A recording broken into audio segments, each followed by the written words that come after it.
Moving on to the Toronto Raptors, they've done a handful of things. What do you make of what they have done so far? I think it's interesting. They extended Scotty Barnes. Basically said he's our piece. He's our number Big ass one, contract. which is interesting because you're not going back to the finals with Scotty Barnes as your best player, but that's fine. Um, $270 million for someone who averages less than 20 points a game is.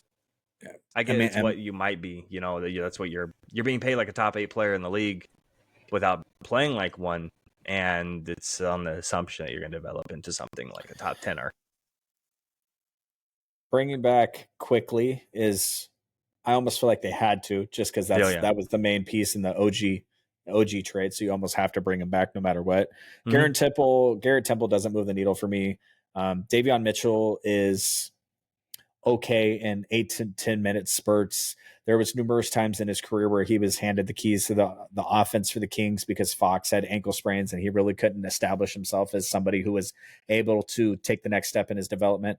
Right. Sasha Vezenkov is not a every night NBA player at this point. He's a lethal shooter. He cannot play defense. So if you have a really, really good team and he's a piece that you're looking to give you 7 to 9 minutes a night and be lethal from the 3 point line, that's a good player for you, but that's Yeah. not the Raptors. So the Raptors in a rebuild. You know, you move off of Siakam, you move off of Fred VanVleet the year prior, you move off of OG. It's just you're at the point now where you're just rebuilding with young pieces, and that's what they got, young pieces. So Yeah.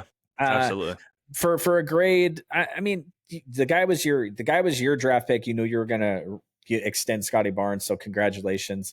I give it a C plus.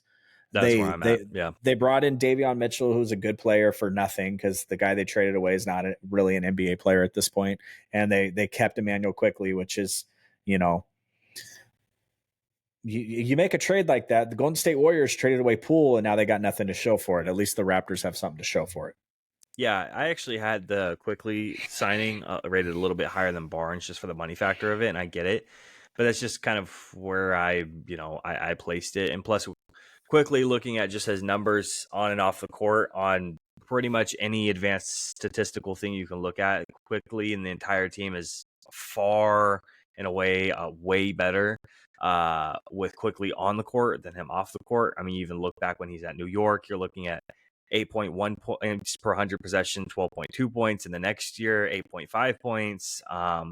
So you're looking at better and better and better year after year after year. So again, I like that signing a little bit better than Barnes. I really like Scotty Barnes. I think he's a really good player. Just it's a lot of money. I get it. It's just a lot of money at the end of the day. That's all I'm saying. So I also gave him the C plus.